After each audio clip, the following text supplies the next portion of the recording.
Welcome, everybody, to the Thursday, October 7th formal meeting of the Iowa City Planning and Zoning Commission. We'll start off with roll call. I note that all commissioners are present other than Nolte at the present time. So if the minute taker, just note all commissioners are present except for Nolte. Next item up is public discussion for any item not on the agenda. If there's a member of the public who would like to discuss any issue with the Iowa City Planning and Zoning Commission other than items that are on the agenda, now is your opportunity. If you'd like to, either of you two, just step up to the podium and say your name, and you have the floor. Seeing no one coming forward, we'll go on to item number 4 under comprehensive plan items. This is case number CPA 21-0003. This is a public hearing on a proposed amendment to the comprehensive plan on an update to the Fringe Area policy agreement between Johnson County and the city of Iowa City. Because of my employment with Johnson County, I'm going to recuse myself from discussion or voting on this, and I'll turn over this to Mr. Sines, the vice chair. All right. I think we're getting ready for the staff report. Who's got this one? I'll be handling this item. Thank you, Vice Chair. Ray Heitner, Neighborhood and Development Services. First off, I just want to start by thanking the Commission for their patience as the city and county have kind of worked together to get to the point we're at right now, where we have an updated Fringe Area policy agreement on the table. So I know city staff have been working on this for about 3 years now, and a lot of that time was spent just kind of doing the analytical groundwork for whether or not the city's growth area or growth boundary was sufficient to meet projected demands. So and then after that, a lot of kind of collaboration with county planning staff on, what was mutually agreed upon as being in the best interest for both the city and the county. So it's been a long process. I know there have been a few applications over that time that we've had to make some unique kind of rulings on based on the nonconformity with the existing comprehensive plan. So just wanted to start off by kind of thanking the Commission for their patience on that and letting them know that we have been kind of diligently working on this for several years now. So here's a look at the proposed Fringe Area that we have from this agreement. The extent of the Fringe Area is the same that you see currently, and that would be what you see in kind of the lighter gray shading. What is different are a few spots within kind of the darker gray shading where we're noting our growth area. And I'll get into those areas in just a few moments. So some background on the Fringe Area Agreement. I know most of you are pretty familiar with kind of the general purpose of the agreement. The existing agreement's been in place since 2006, primarily used as kind of policy direction for the city and county for land use development applications such as rezonings, subdivisions, annexations. There is a law within the State Code of Iowa that allows for cities to establish a 2-mile extraterritorial area known as the Fringe Area here, beyond city boundaries for the purpose of reviewing and approving subdivisions. The big reason kind of for the push for the update, 2006 is 15 years ago, and since the initial or the existing agreement was passed, there have been amendments to the city and county comprehensive plans that have resulted in some land use designations within those plans that doesn't necessarily mesh with the existing agreement.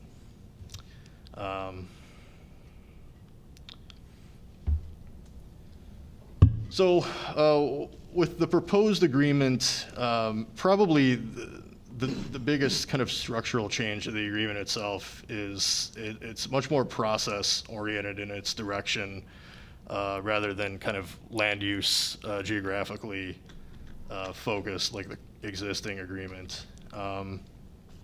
And those processes, depending on if the city or county will review certain development applications as they come forth within the Fringe area, are largely dependent on whether or not those applications take place within the city's growth area or outside the growth area. And at a high level, what the city and county kind of work toward with this agreement is to grant some additional review authority to the city for items that fall within the growth area, while kind of ceding some control to the county for items outside of the growth area.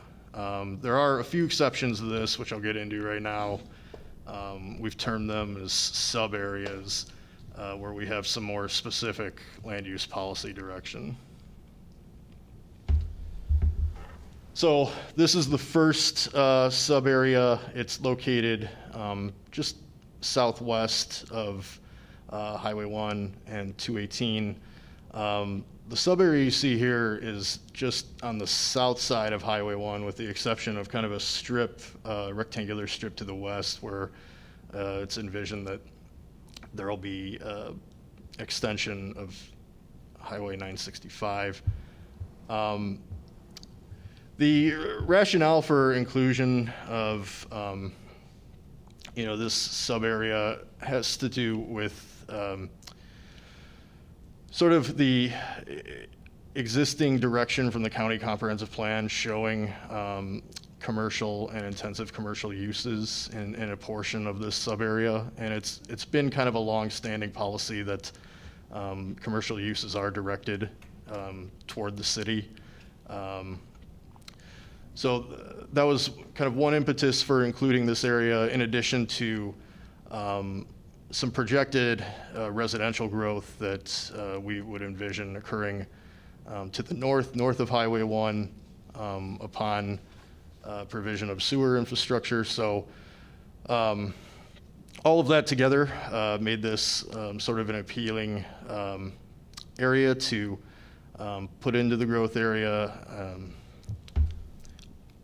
With that inclusion into the growth area, development for the area outlined in green here will be allowed to conform to future land use within the county's comprehensive plan, but being in the growth area, any subdivision growth will have to abide by the city's urban design standards. And I'll get into more, I'll go into more detail as to what is entailed in those urban design standards.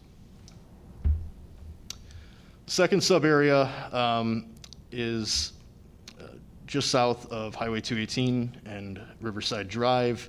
There is some commercial interest in this area.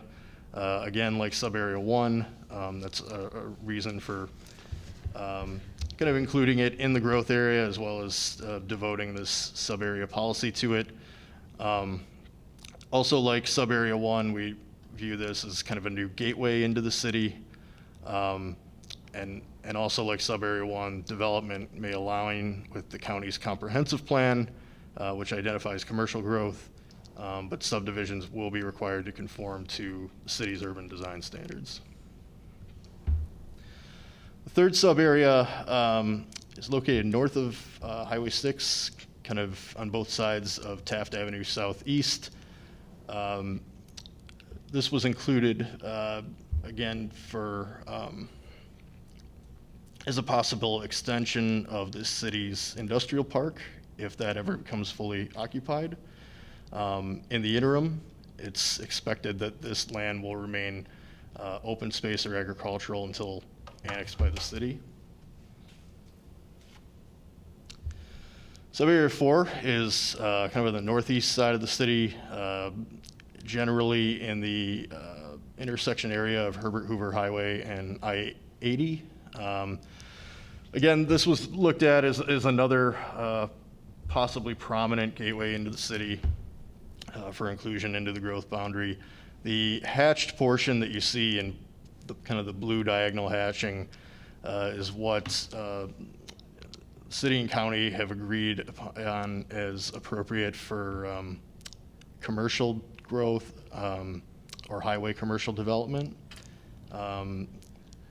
Agricultural uses are suggested in the remaining balance of the sub-area.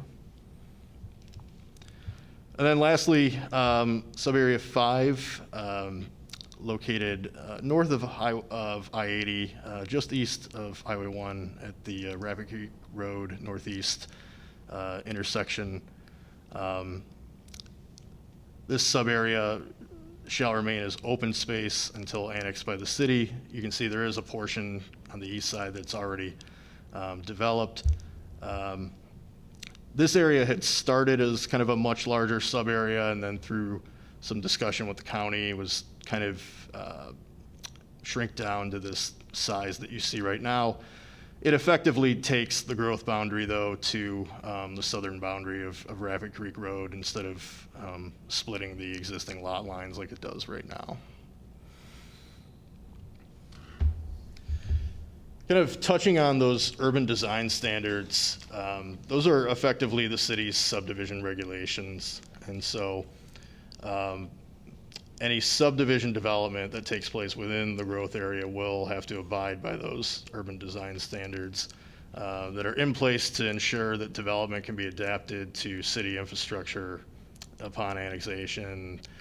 The urban design standards contain more specific direction with respect to streets and circulation, layout of blocks, length of streets, stormwater drainage, how utilities are connected, and so on. There is a provision within the existing agreement that we are carrying over to the proposed agreement regarding urban design standard growth or development within the growth area. Generally speaking, what we would require are that construction drawings for subdivisions within the growth area must include detail regarding how any sewer treatment systems or common wells can adapt to city infrastructure upon annexation. So regarding major changes, and the memo that we provided touched on this in more detail. I'm just going to give kind of a higher level overview of these, but the existing agreement outlines a few development standards with respect to kind of avoiding wetland and floodplain conflicts, meeting county minimum standards for water and wastewater provision, as well as kind of clustering development to preserve typically 50% of land is open space. The proposed agreement, as I mentioned, is a bit more process-oriented in terms of whether the city or county, or how the city or county reviews development applications inside the growth area or outside the growth area. With the city and county's comprehensive plans essentially acting as kind of the driving vehicle for review of those applications. And staff was comfortable kind of deleting these development standards that you see here based on sort of the direction that you see within the city and county comprehensive plans, kind of incorporating those goals that are emphasized in the existing agreement. So again, I touched on this a little bit already, but in terms of geographically specific policy, right now the existing agreement has fringe areas A, B, and C. As you know, we've probably referenced in various fringe area cases. We are proposing removal of areas A, B, and C. We found that there wasn't a great deal of specific land use guidance really in a lot of those existing areas, and there was also a pretty good amount of repetition of policy direction. So again, like I mentioned, kind of covering the last slide, we feel that the city's comprehensive plan and county's comprehensive plan will kind of accomplish those development goals in a better light. In addition to kind of the specific direction that we're suggesting to provide for those identified sub-areas.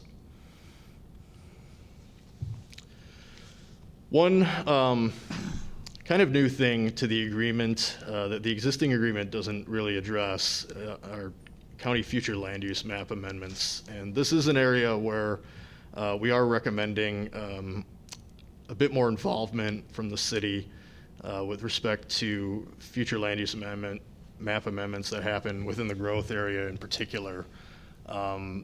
We're proposing that those be reviewed by this commission and the city council with a recommendation to the county when they happen within the growth area. And then outside of the growth area, city staff would formulate an opinion to the county.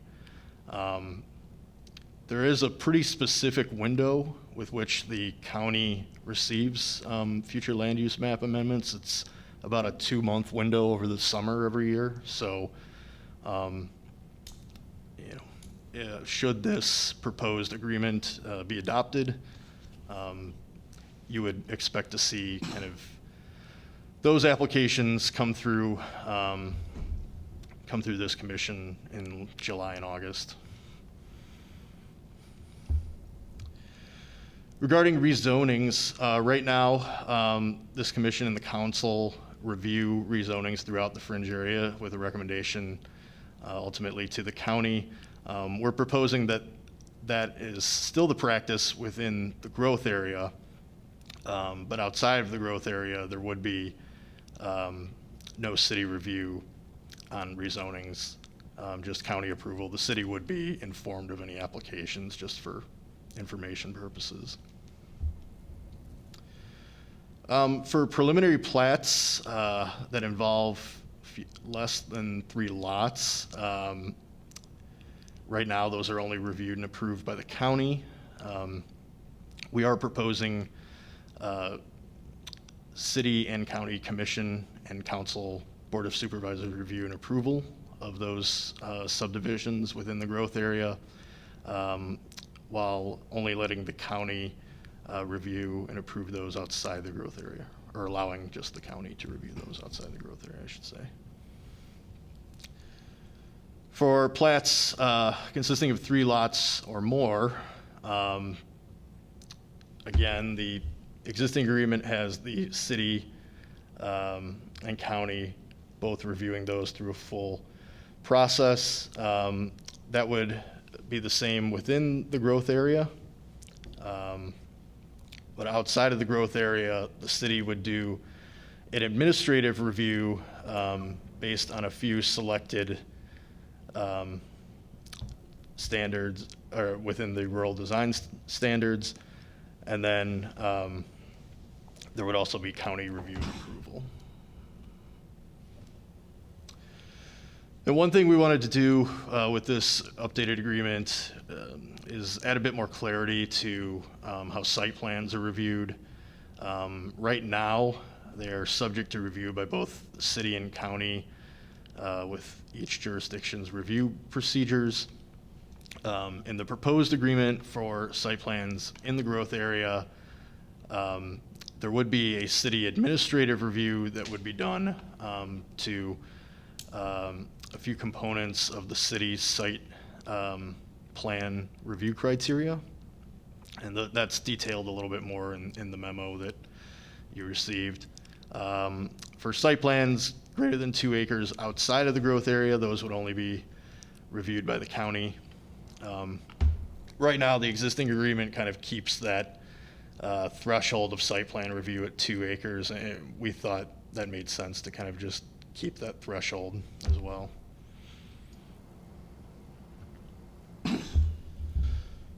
So I only have one slide dedicated to this analysis, but like I mentioned at the very beginning, this was probably a year and a half at least of staff's work toward this updated agreement, and that was conducting a pretty thorough build-out analysis to determine if and how much the existing growth boundary needed to be adjusted based on population and employment increases. Using kind of a linear population increase estimate, the Johnson County MPO projects about 22,000 new residents and 23,000 new jobs from their master plan from 2017 to 2045. And just to touch on kind of the biggest takeaways from that build-out analysis was that if you were to assume a high-density build-out of available land within the city limits and within the projected growth areas, there would be ample room to accommodate the anticipated new growth in residents and jobs. I will say that high-density build-out estimate does rely pretty heavily on kind of continued enhanced redevelopment of the riverfront crossings area. But I think right now, city staff felt pretty comfortable, kind of only adjusting the growth area as really necessary or has really kind of made sense to achieve other ends based on the capacity that we saw within the city limits in the growth area. So again, despite kind of the analysis results, there were a few areas that city staff looked at as making sense for growth area expansion. And I already kind of touched on this a little bit with the sub-area discussion, but areas that would act as potential future gateways into the city that have kind of prime highway adjacency in access, potentially suitable for commercial or industrial use, the degree of sewerability within those areas, and then also areas that are maybe adjacent to planned residential expansion already within the growth area as well. So again, we have 5 areas for growth area inclusion that are outlined in this map here in the diagonal hatching.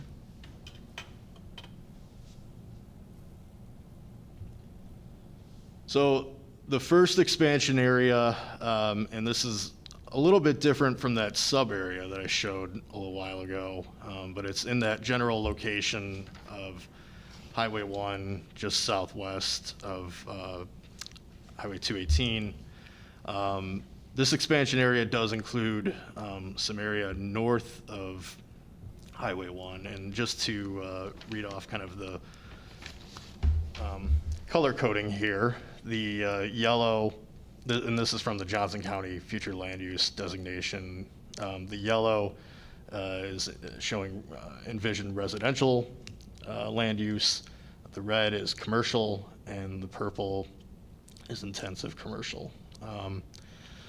So while that sub area that I spoke to before kind of included that area just south of Highway 1 with the intent of following the land use policy from the county's comprehensive plan, the area north of Highway 1 would follow the guidance of the city's comprehensive plan. And one of the primary reason we would like to kind of make that distinction has to do with the area just north of there, kind of in the dark gray shading that is already within the city's growth area. We suspect that upon sewer provision, that area will develop first. Logically, it would make sense for the area just south of there to develop. So we anticipate it might be several years, maybe decades, before that kind of sequential development or annexation process gets south of Highway 1. So I think in collaborating with the county on this, we were comfortable with allowing that area south of Highway 1 to kind of develop to the county's comprehensive plan and development standards, but we wanted that area north of Highway 1 to develop to the city's comprehensive plan. Again, expansion area 2 mimics kind of that sub area 2 that I discussed. Again, primary reasons for including this area, highway adjacency. There is city water and sewer just to the east of this property. The kind of white dotted hash that you see just east of the expansion area is already serviced by city water and sewer, so it's immediately sewerable.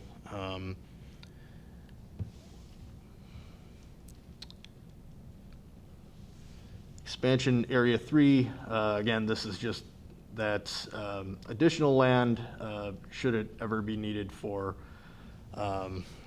industrial park expansion.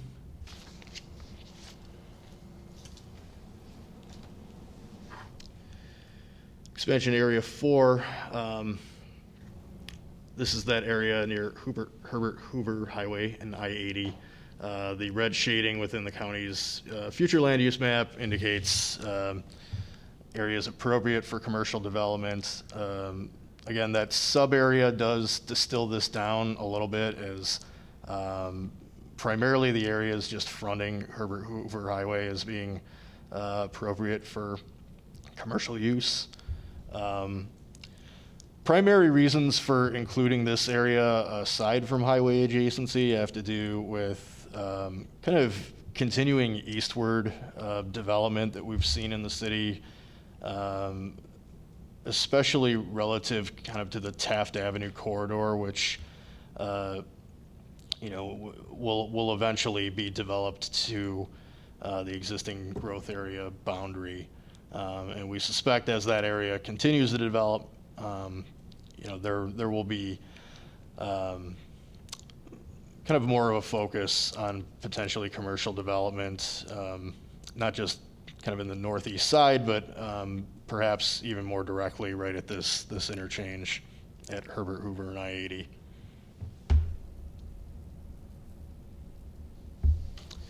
And then lastly, expansion area number 5 is just kind of that little sliver just south of Rapid Creek Road Northeast, expanding the growth area to the Rapid Creek Road Northeast boundary for that portion, and sort of just squaring off the boundary with those properties.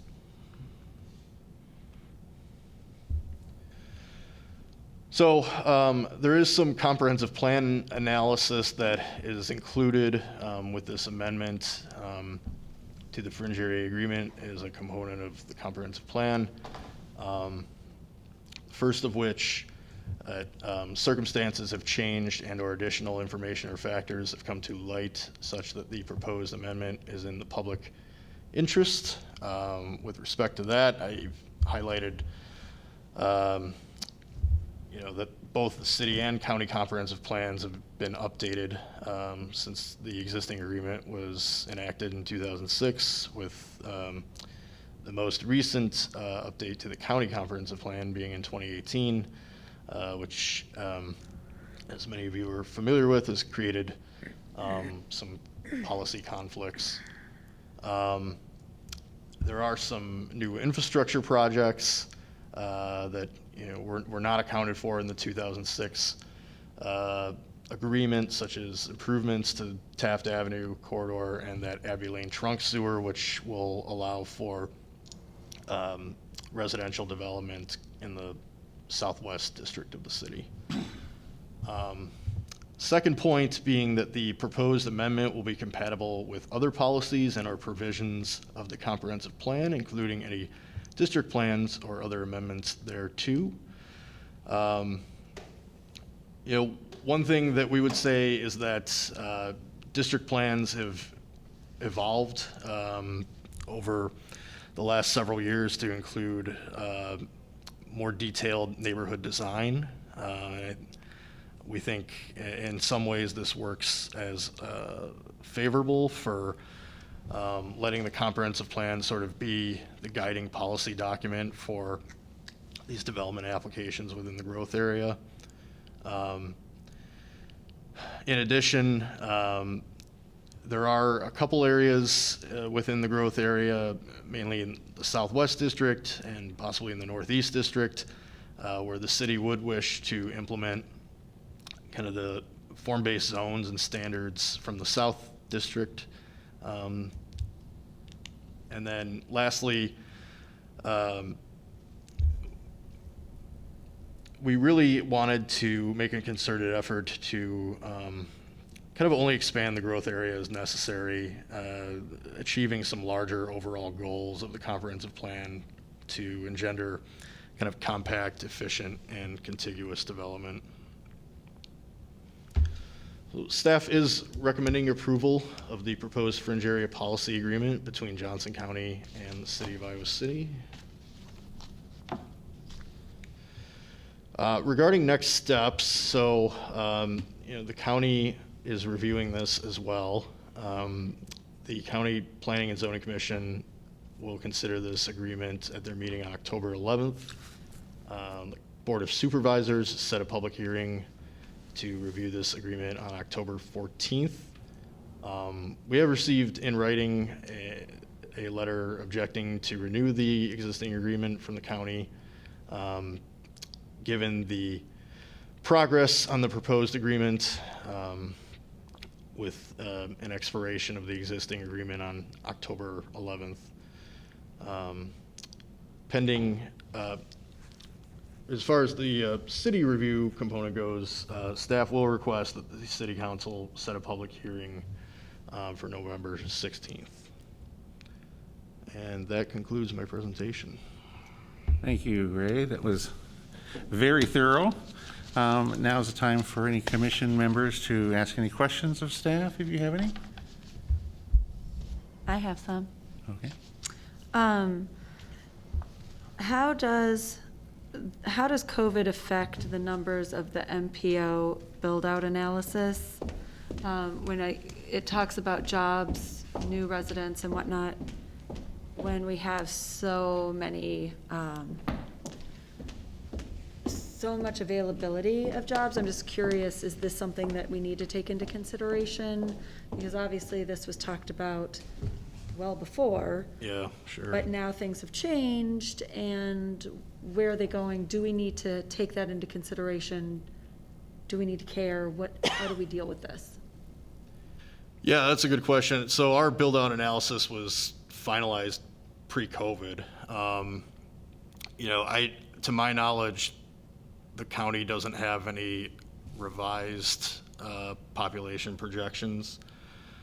And I don't know that they could so early because we're still young in it, but it's Yeah. obviously not going away. Right. So could there be something in this new FAA that would allow for kind of a revisit, or is that something that's kosher? Yeah, so there is kind of a review policy. There's basically some language that sets aside a formal review every 5 years that can be originated either by the County Board of Supervisors or the City Council. I think one kind of thought that I've had on this throughout is that, while we did that pretty thorough build-out analysis, population changes can be pretty volatile. And so I would kind of recommend that analysis is updated fairly regularly, probably not annually, but maybe every 5 to 10 years. And kind of synchronizing that, with some probably larger analysis of the agreement. I think that makes sense because, while we feel pretty comfortable with, what we're proposing right now in terms of capacity. Within the growth area, things can change pretty quickly. And so, you mentioned COVID impacts. 10 years ago, I don't think anyone thought that like Bozeman, Montana would be the hottest real estate market in the country, right? So there's all sorts of external factors that really can inflame population projection.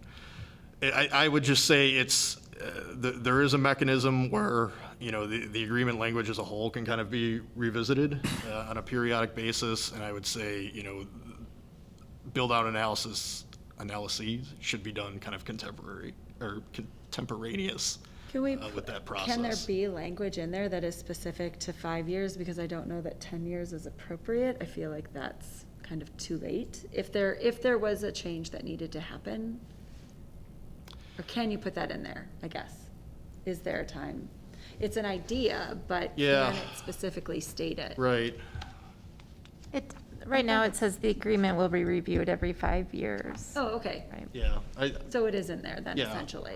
Yeah. If that's It's what effective for 10 years, but it's reviewed every 5. And Yeah. Perfect. if after that 5-year review, it's apparent that there needs to be changes, there's mechanisms for that, Cool. for amending it prior to that 10 years. I have one more question. Okay, so early on in your slides, you talked about, and I didn't reference the slide in my notes, the things that are considered your sewer, you had a list of things.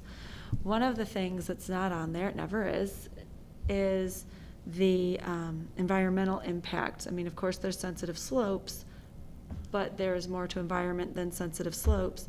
So I'm wondering if this is the time, if this is, as we're dealing with so much climate change, and again, this was started before,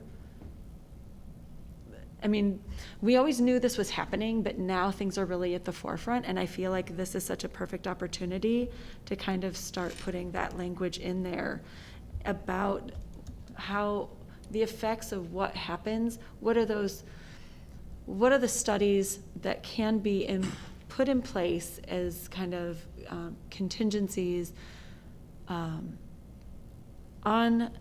how what we're doing is affecting climate change and wildlife, and how that is all interconnected. Can this be an appropriate time to start adding verbiage in there that kind of leads down that path? I guess, and to tie into that if I can, is there language possibly in the city's climate change policy document that already addresses this or could address it? I'm not terribly familiar with that document. This is Anne. I have some thoughts on this, and Ray, please interject too. I think part of the reason that's not at the forefront in this agreement is because it should be at the forefront in our plans and our ordinances.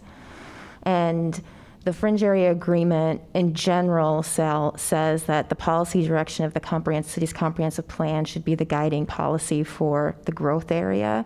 And that's where we really need to have strong environmental policy language, and we need ordinances like our sensitive areas ordinance to ensure that environmental areas are protected. Similarly, the county also has a sensitive areas ordinance. We do have our climate action plan, and there are many things, action items in there that are related to land use and zoning, things that we are continually working on, one of which is the form-based code, which you guys are very familiar with. We're also looking at something that has been of interest to the city council, is to try to create some sort of metric in terms of the impacts of development on climate, and see if that can be measured in some way. So that's probably something that we will be looking at in the future as well.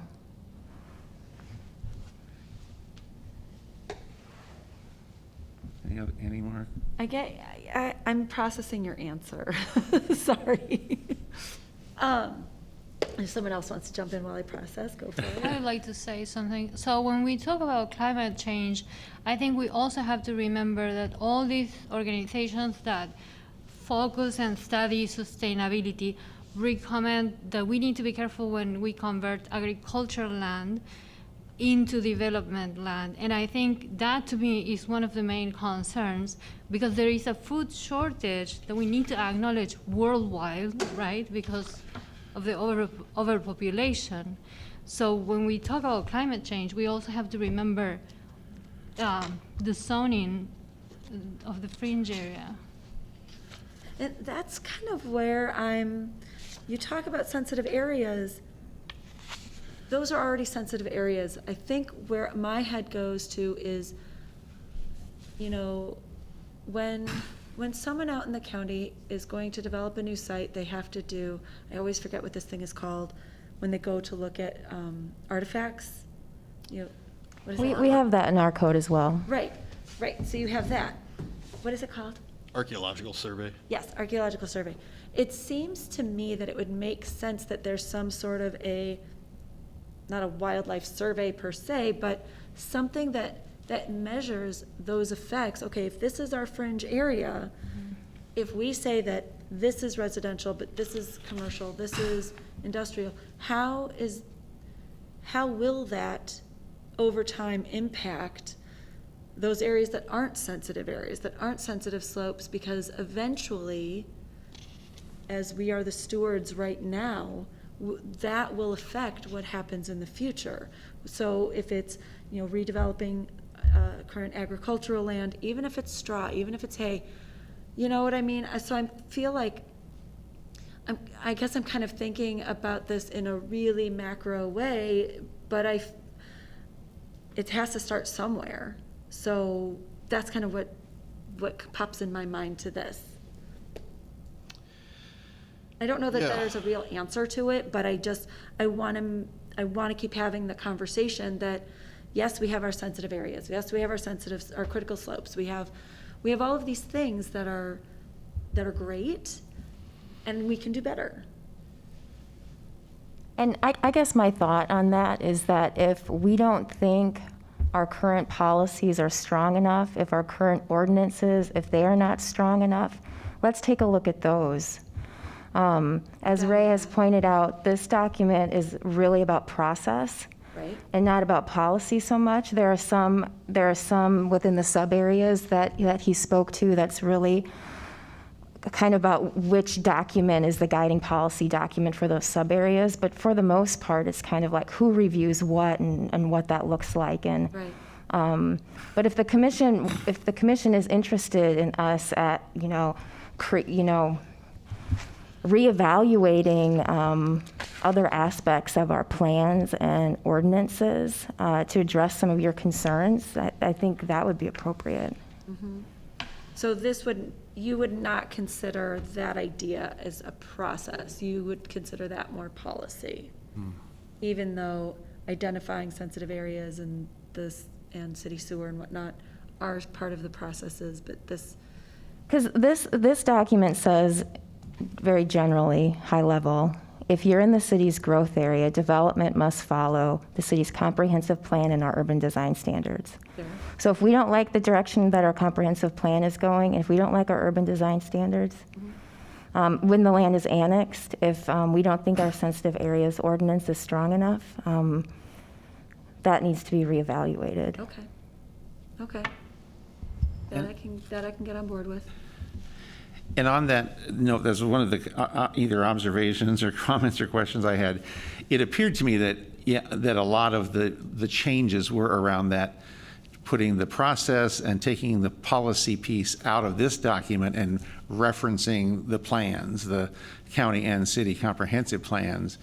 And I feel like that's where is the thing I like about it. If this document's focused on process, then we don't have to wait for changes. If the city makes changes in the plan, we don't have to wait for those to update this stuff, which I really like that idea. The processes are this. You all decide as a community what you want the policies to be, and then we'll we'll get there. That was kind of my take on it. So is that generally, you've said that, I mean, that's the changes that really directing to make it more process-based. And I like that. Anyone else have any? I had a question, mostly to educate myself about fringe area agreements. So the first question is really a process question. So what happens when the fringe area of two cities abut each other and overlap? Do you just like split it down the middle, or what do you do? I would imagine there'd be more negotiations in terms of which Don't we municipality. I guess our where we abut Coralville, for instance, there's no rural area land in there. Do you want to bring up the map again, Ray? Yeah, sure. Don't communities who are in disagreement about those boundaries turn to some commission at the state? I seem to recall North Liberty and Coralville having a battle here recently, and it had to go to a state commission who ultimately made the decision. And I remember Tiffin and North Liberty Yeah. getting into it at one point Yeah. about. They get into litigation is what they get into.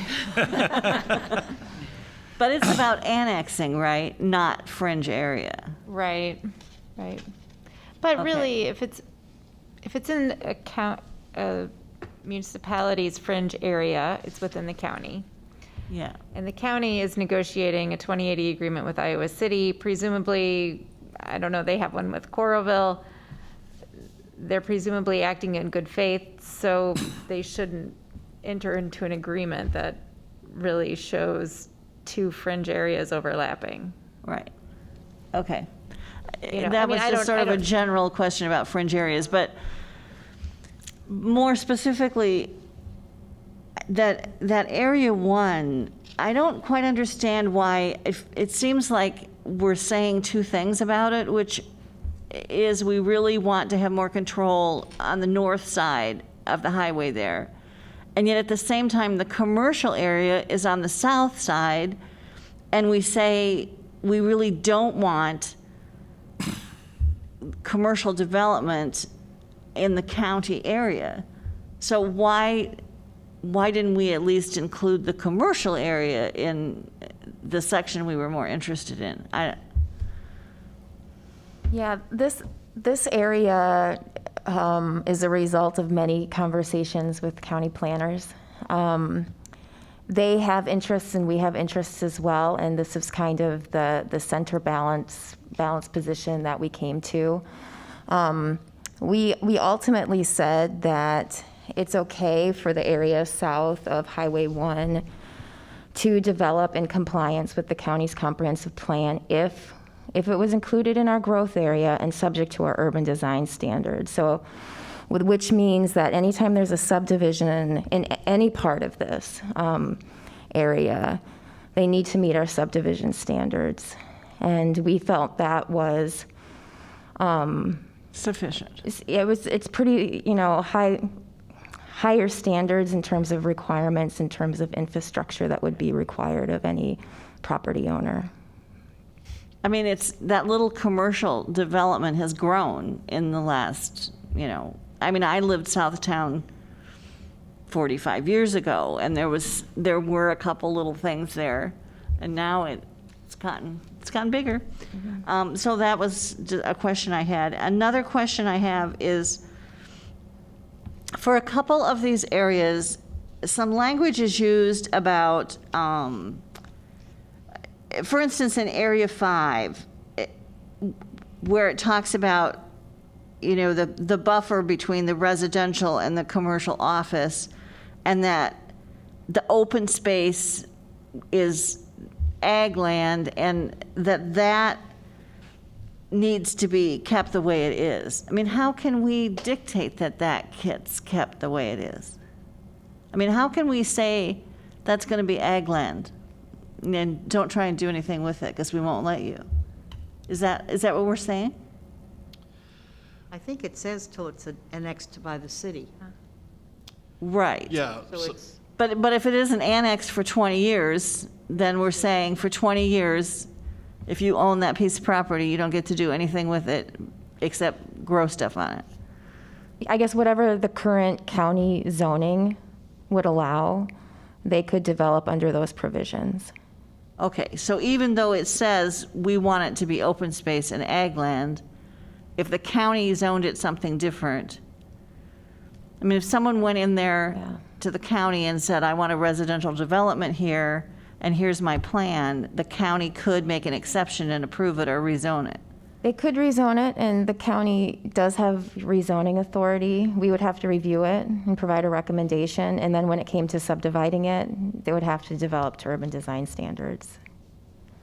Okay. finished?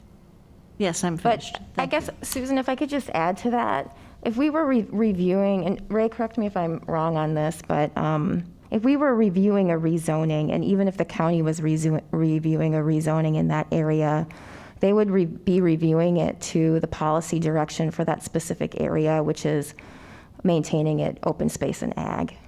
Okay, thank you. Yeah. Question, can you pull up the major changes to the urban design standards? I was just a little confused that all those things were taken out.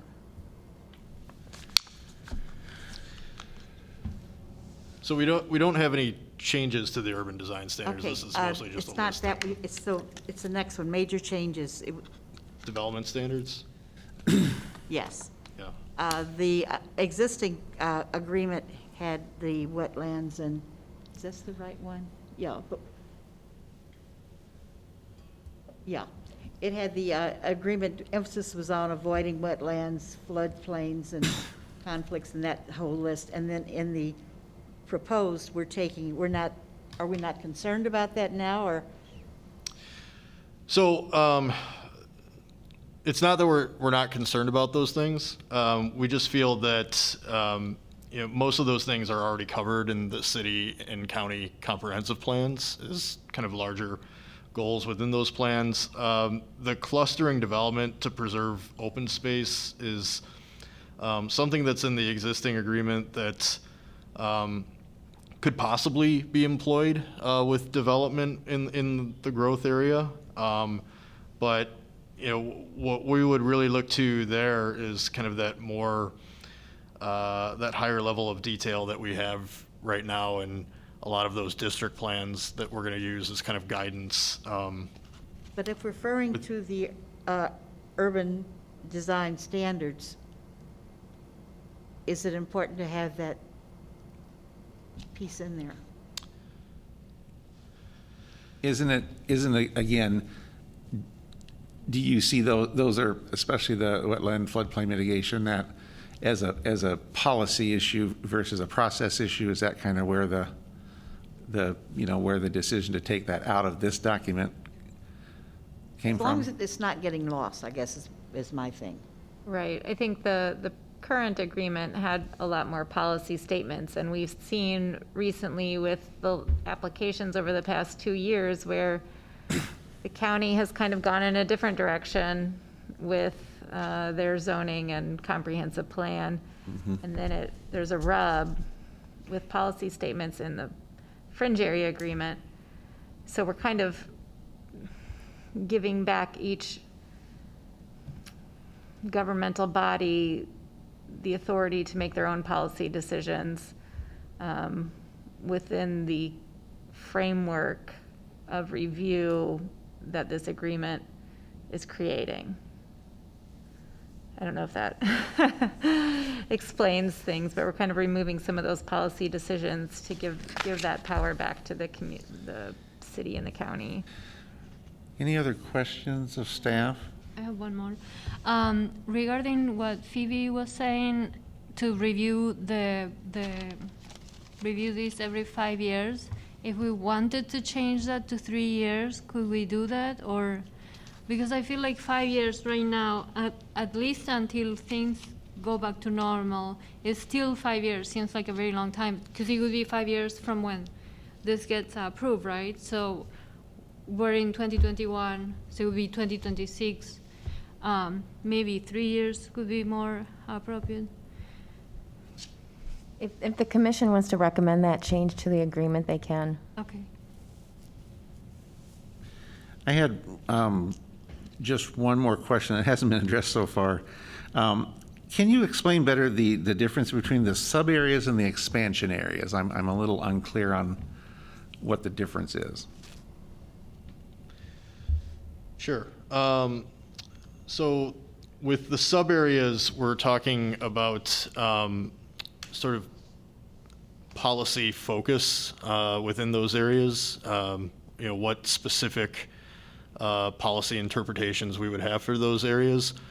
The expansion areas are really just areas where we're looking to expand the growth area and supplying sort of the rationale for why we're looking to expand those areas. I realize, they pretty much sync up for 4 out of the 5, with the exception of kind of that one area where we're making that distinction of north of Highway 1, the city comprehensive plan will be kind of the guiding policy document, whereas south, the county comp plan will be the kind of guiding policy document. But yeah, with the sub areas, we're again just looking to really distill down to what the policy direction is.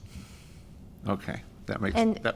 And if I could just add to that, all of those sub-areas are within the proposed growth areas. Right. And unlike that kind of general, what we have been saying is that for the most part in the growth areas, it's the city's comprehensive plan that guides development.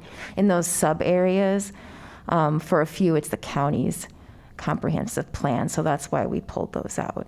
Yep. Okay. Thank you. Any other questions for staff? Okay, if not, we'll open the public hearing. If anyone wishes to address the commission on this proposal, feel free to step up to the podium, state your name and your address. You have 5 minutes. Seeing shaking heads and no one, I'll close the public hearing. I'd entertain a motion so we can have our discussion. So moved. Second. Moved by Townsend, second by Martin. Craig. Oh, Craig, I'm sorry. I know, with your masks, you two sound identical. It really did. It really did. Later on, I'm going to fix something in the minutes where it says Townsend said something that I said, and I thought, Billy and I must sound just alike. And she was sitting over here, and I was sitting over there last time. I would have swore it was Billy. I have not said a word.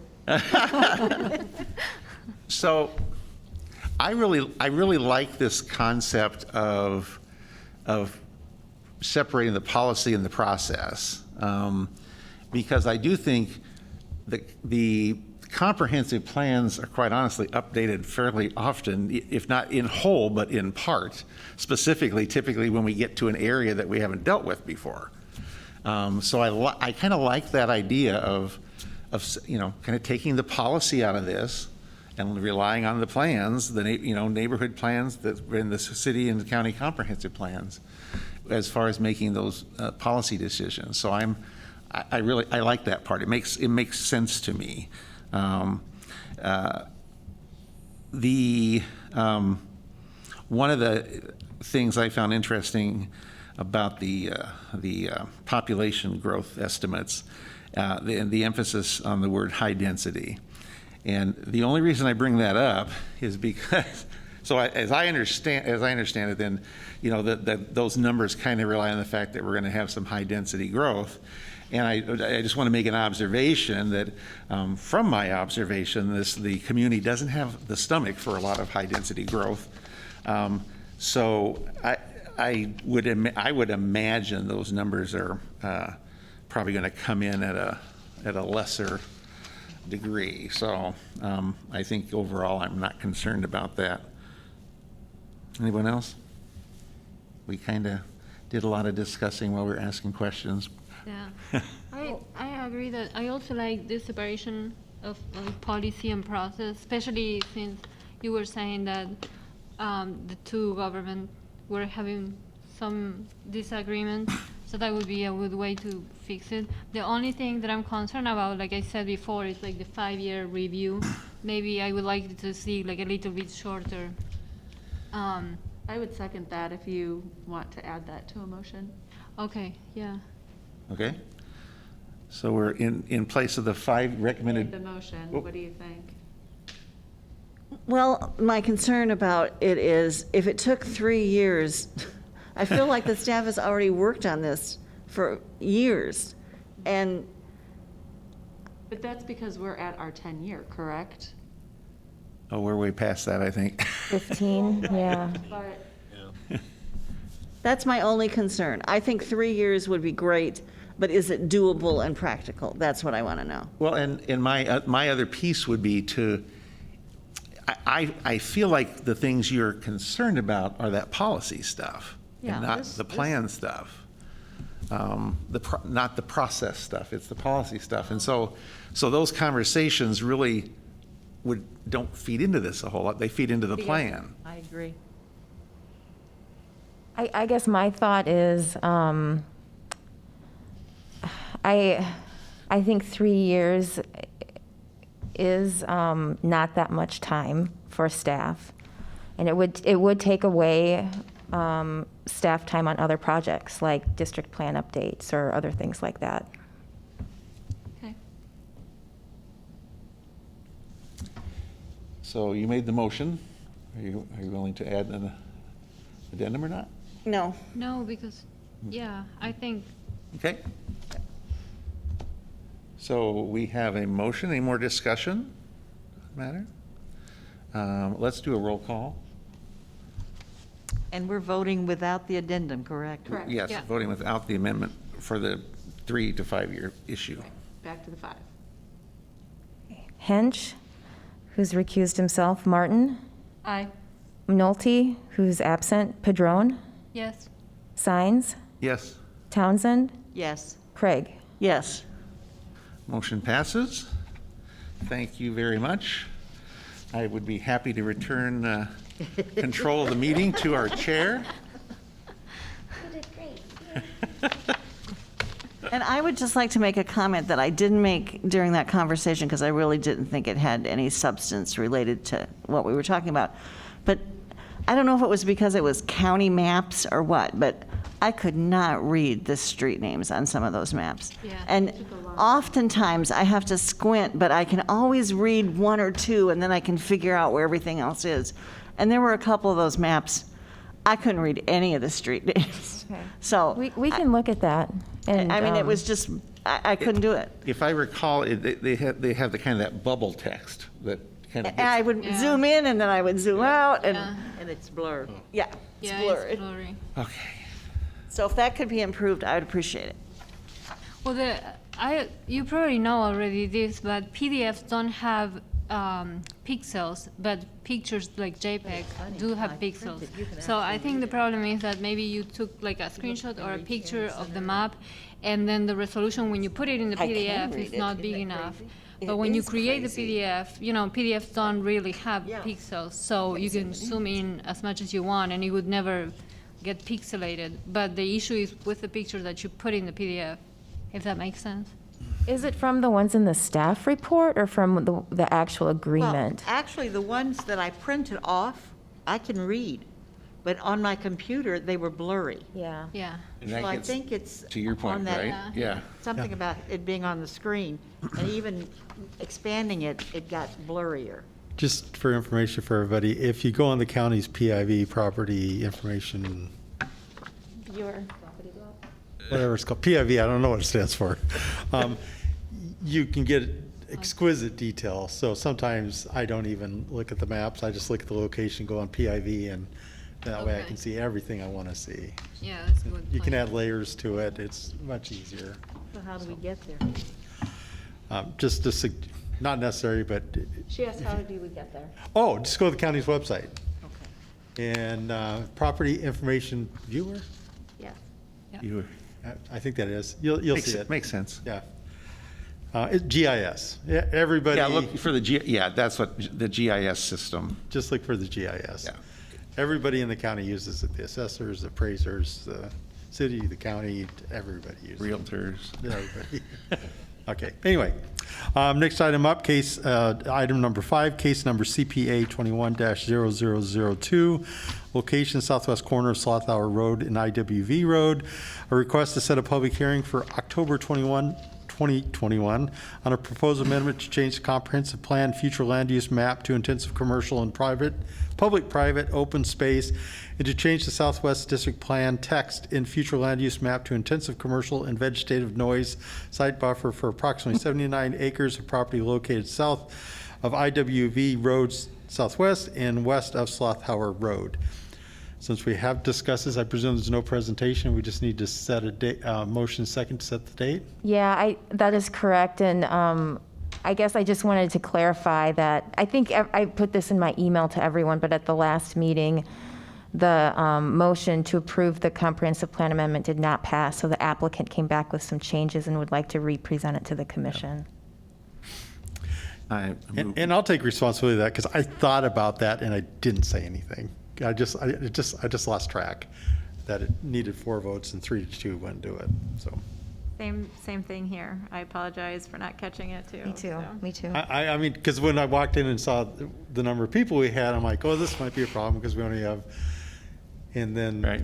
that was you the end said, of the thought. yeah, well, I think you said that. Yeah, that was the end of that thought. I'll be gone that day. Well, then we just hope everybody else is here. And unfortunately, I will have no phone for 3 days. So, that we could theoretically end up in the same position again, but that's just where we are. So, I would move approval to set the public hearing. so we got a motion by Signs. Is I'll there a second? second. Townsend. Second, Townsend. So a motion by Signs, and second by Townsend to set a public hearing for October 21, 2021, I presume at 7 PM in this room, or do we know where we'll be? We'll be here. So we'll be here. Any discussion? Hearing no discussion, all those in favor signify by saying aye. Aye. All those opposed signify by saying nay. Hearing no nays, the motion passes unanimously with Nolte being absent. Item number 6, consideration of meeting minutes, September 16, 2021. Does anybody have any major corrections or additions to the minutes as they stand? I had that one correction on page 23. I think it's at the top. It says that Craig corrected or it says Townsend corrected one of the people in the public hearing said something about intensive commercial, and I reminded him that it was just commercial. And We can make that change. yeah, and then I thought, maybe Billy and I do sound alike. Well, Mr. Science was quoted twice in the newspaper for my statement, so. Was it yours? Yeah. Because someone asked me about that. I'm like, I'm in the paper? Yeah, it's right out of the minutes, but they put the wrong person. So I'm very pleased you made that statement. Was it a good one or a bad one? Well, you never know how it's taken. I know. I couldn't find the article. Okay. Any other additions or corrections? I did not get a chance to review it, so I'll rely on those who did. A motion for approval? So moved. Motion by Townsend, is there a second? I second. Second by Padron. Discussion? Seeing no discussion, all those in favor signify by saying aye. Aye. Aye. Those opposed signify by saying nay. Hearing no nays, motion passes unanimously with Nolte being absent. Number 7, planning and zoning information. Just a couple updates. On Tuesday night at the city council meeting, they adopted the resolution for the South District Plan update for the form-based code, and they approved the first reading of the ordinance as well for the text amendment for the zoning portion of it. So we have 2 more readings, but it went pretty well on Tuesday. Excellent. Okay. Any other planning and zoning information? I just wonder about when we'll see, I mean, everyone is all abuzz about the latest in that development near Hickory Hill Park. Is that going to come back to us? Yes, it's looking like it'll be on your next agenda. Oh, boy. So I Well, started. Round 4, have you seen guys. it? Have you seen what they're proposing? Okay. All right. So I started after that, that discussion So we approve it and then it went to the council and the council didn't pass it. So then it can come back to us again? It's No, dead. they reapplied. Oh, It's a okay. different project. Yeah, Oh, okay. they approved it the first 2 times, and it failed on the 3rd time. Council. Oh, For council. We had our joint meeting, Yeah. and then it killed it. We were Council very, didn't we were approve very it, so it was impressive. dead, and they're bringing back a new version. okay, okay. Any other planning or zoning information? Seeing none, motion for adjournment? So moved? Motion by Sines, is there a second? Second. Second by Townsend, discussion? Seeing none, all those in favor signify by saying aye. Aye. Those opposed signify by saying nay. Hearing no nays, motion passes unanimously. We are adjourned.